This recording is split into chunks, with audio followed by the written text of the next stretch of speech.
3살 연상의 남편과 10년 연애 끝에 결혼한 주 씨. 부부 사이에 자녀가 없었던 탓에 홀 시어머니를 모시고 살면서도 갖은 구박을 감내해야 했지만 사랑꾼 남편 덕에 참을 수 있었다고 합니다. 그런데 결혼 5년 차 갑자기 암에 걸린 남편.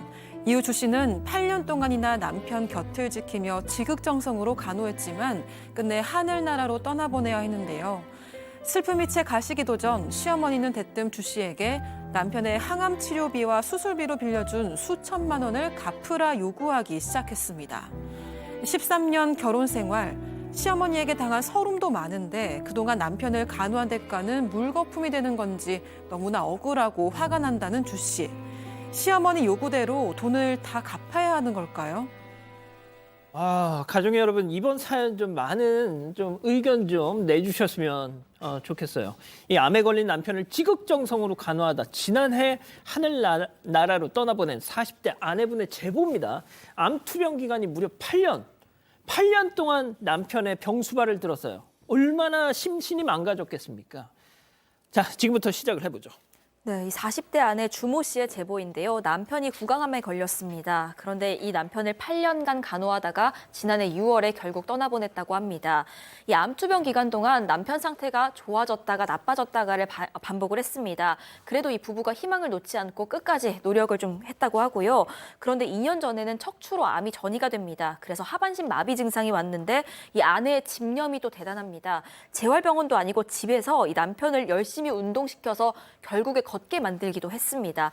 하지만 결국은 마지막에 그 폐혈증을 이기지 못하고 남편이 끝내 숨지고 말았는데 이 남편 장례 직장에서 그 시어머니랑 시누이들이 곁에 앉지도 않더라는 겁니다. 이것만 해도 굉장히 서러웠는데 얼마 지나지 않아서 이 시어머니가 주 씨한테 항암 치료비며 수술비에 든 5,500만 원을 갚아라. 이렇게 요구를 시작해서 너무 속상하다는 제보입니다.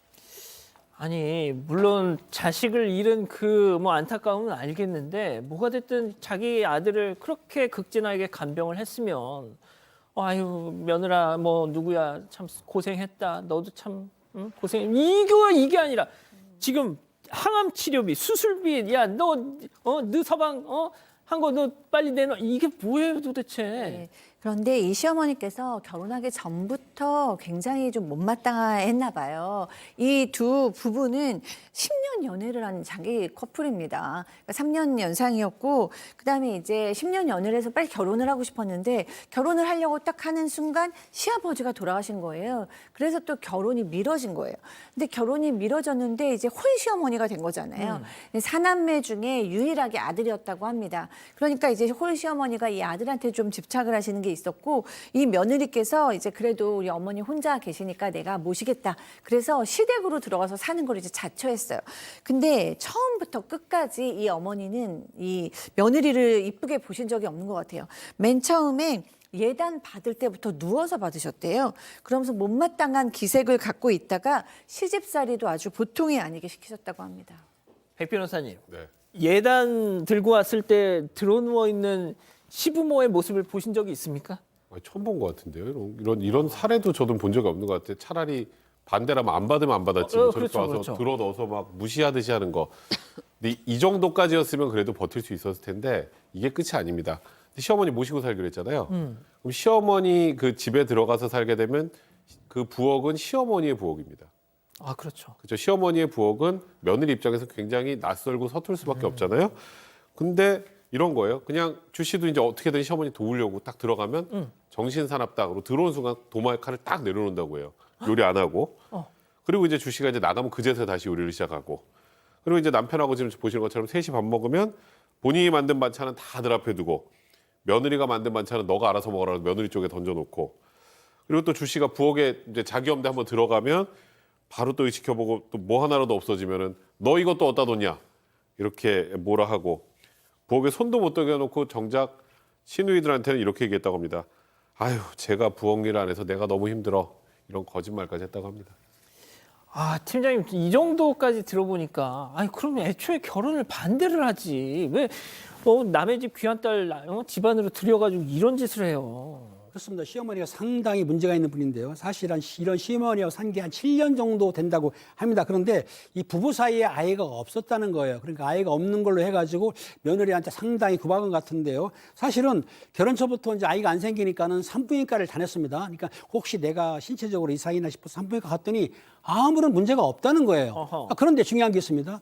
산부인과를 가면은 여성만 가는 게 아니고 남자도 가가지고 검사를 해야 되는데 이 시어머니가 뭐라 그러면은 예. 우리 아들은 아무 문제 없어 라면서 보내질 않았다는 거예요. 그러니까 남자가 문제인지도 모르는 거죠. 아이가 안 생겼고. 그러면서 뭐라 했냐면 우리 며느리한테 하는 말이 뭐냐면은 모든 걸 너 때문에 그래 라면서 며느리 탓으로 돌렸다고 합니다. 너 때문에 네 몸에 문제가 있어가지고 내가 손주를 못 보는 거야. 어? 이런 얘기를 했다는 겁니다. 야, 아들이 암투병 중인데 말이죠. 무리한 요구를 또 했다는 거죠. 어떤 무리한 요구를 했는지 제보자분의 얘기 직접 들어보시죠.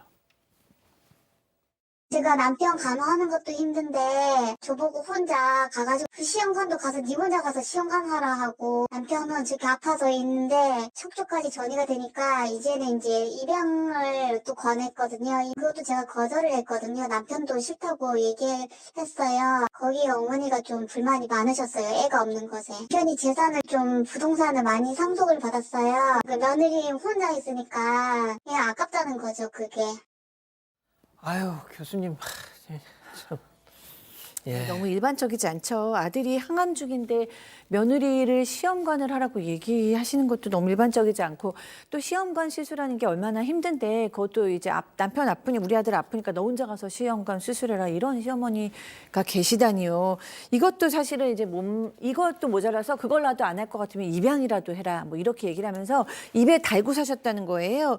뭐 애도 안 나오는 게 뭘 안다고 뭐 애도 없는 게 막 이렇게 얘기를 하고 남편이 아픈 것도 며느리 탓, 애가 없는 것도 며느리 탓. 그러면서 우리 네 시누이들은 다 애 키운다고 밥하는 것도 힘든데 너는 남편이 해서 밥만 하면 되는데 그게 뭐가 힘드냐고 뭐 이런 식으로 타박하셨다고 합니다.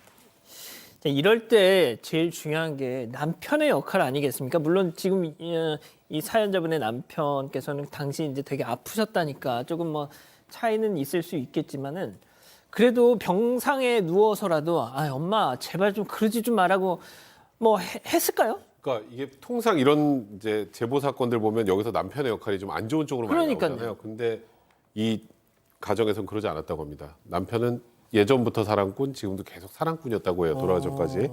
그러니까 두 사람의 관계가 너무 좋아서 이제 이 주 씨가 나 진짜 이제 시어머니랑 못 살겠다. 이제 같이는 도저히 못 살겠고 나랑 이혼을 하든지 아니면 분가를 하든지 하자.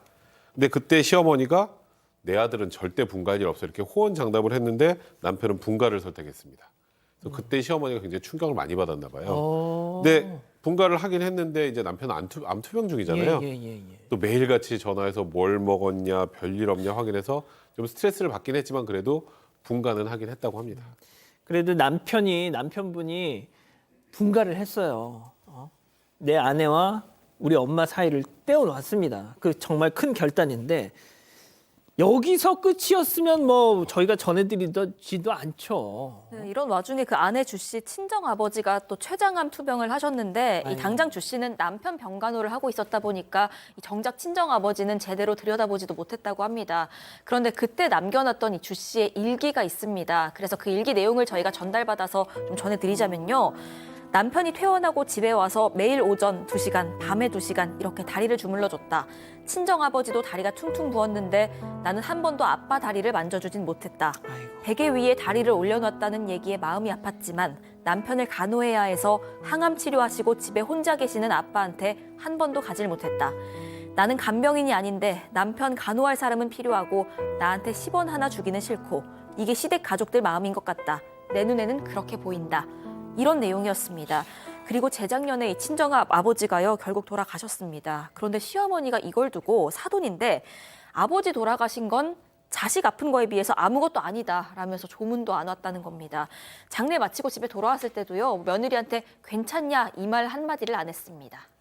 아니 팀장님 이게 지금 무슨 친정아버지를 보낸 며느리한테 너 신랑 아픈 거에 비하면 아무것도 아니다. 이게 무슨 소리예요, 도대체? 그러니까 이런 시어머니가 있다는 건 정말 이해가 가지 않는데요. 제 며느리한테 눈물 콧물을 흘리게 했으니까 이 시어머니는 회개하지 않으면은 피 눈물을 흘리려고 생각이 들기 때문에 절대로 회개하시고 앞으로는 며느리를 잘 하셔야 될 것 같습니다.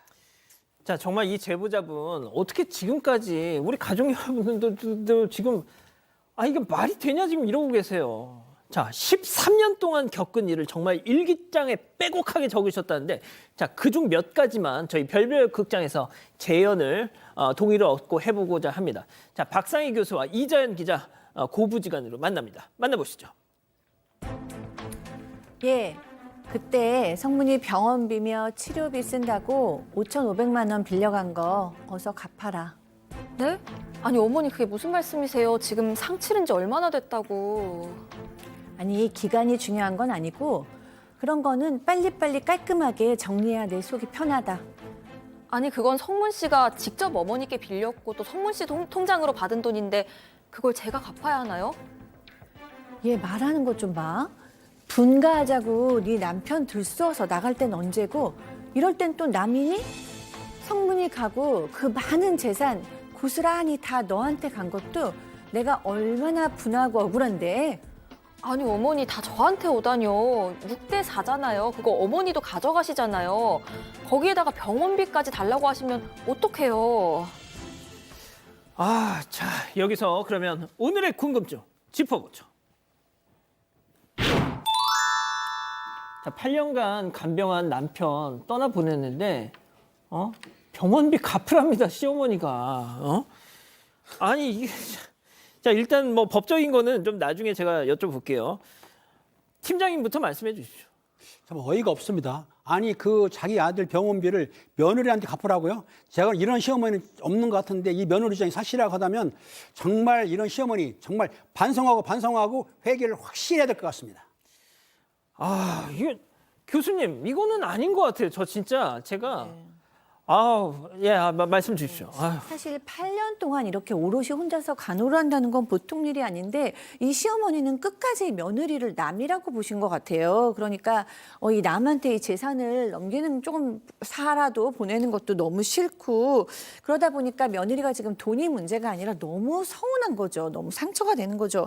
친정아버지 돌아가셨을 때도 오시지도 않고 근데 시어머니께서 누구보다도 그 아들이 가장 사랑한 아내였다는 거를 다시 한번 좀 기억하셨으면 좋겠습니다. 자, 이 제보자분 8년 동안 간병인 한 번 안 쓰고 본인이 다 케어를 했었대요. 자, 백 변호사님도 아시잖아요. 이 간병한다는 게 대소변 다 받아내고, 아니 이걸 그런데 남편이 딱 죽으니까 내가 빌려준 너 서방 치료비 내놔라. 이게 무슨 소리예요? 자, 그래가지고 이 제보자분이 무슨 말씀하시냐면은 나도 가만히 있을 수 없다. 간병비라도 내가 받겠다 지금. 일단 병원비는 설사 남편이 진짜 빌렸더라도 다 갚을 필요는 없습니다. 왜냐하면 저는 일단 빌린 게 아니라 증여라고 생각을 하는데 어머니가 자식 아파서 암 치료하고 있는데 그걸 돈을 아들한테 빌려주나요? 보통은 그냥 주는 걸로 알고 있거든요. 이건 증여면 당연히 갚을 필요 없고요. 그렇죠. 만약에 빌려줘도 채무도 상속이 됩니다. 채무도 상속이 돼요. 그러면 이 채무 중에 5분의 3은 이 제보자가 부담을 하는 거고 5분의 2는 어머니 부담하는 거예요. 지금 상속인은 2명밖에 없으니까 설사 빌렸다고 하더라도 그중에 5분의 3만 갚으면 됩니다. 그리고 간병비 같은 거를 따로 청구하는 거는 현실적으로 그거는 이제 어렵고요. 다만 이제 상속인들 사이에서도 기여분이라는 게 있어요. 그러니까 정말 특별하게 이렇게 간병하고 기여를 해왔다는 게 입증이 된다면 상속도 더 많이 받을 수도 있습니다. 그러니까 여러 가지 방법이 있으니까요. 근데 이게 정말 이렇게 법적으로 야박하게 가는 게 맞는지 모르겠습니다만 시어머니에게 차라리 저 같으면 정말 이렇게 나오면 그냥 법적으로 청구하세요라고 할 것 같아요. 진짜요? 진짜 청구하세요. 소송을 통해서. 근데 소송을 통해서도 시어머니가 원하는 바를 다 이룰 수는 없습니다. 그렇군요. 자, 우리 가족 여러분들 지금 뭐 엄청 충격받으셨어요, 지금. 네, 맞습니다. 일단 K캐슬님, 하늘에서 대체 아들 어찌 보려고 이러세요 하셨고요. MJ님, 자식 일인데 며느리에게 빚쟁이 노릇이라니요. 참담하네요 하셨습니다. 또 스티븐 잡채님은요. 역대 별별 상담소 시어머니 탑3 안에 들겠습니다 하셨고요. 널 어쩌면 좋니님, 며느리를 간병인으로 들였던 겁니까 하면서 화내셨습니다. 알겠습니다. 자, 별별 상담소 이렇게 정리하고요. 고민 중개사가 왔습니다. 와우! 가족 여러분의 고민 제가 공짜로 중개해 드립니다. 집단 지성의 힘을 모아 고민 중개사 양원호.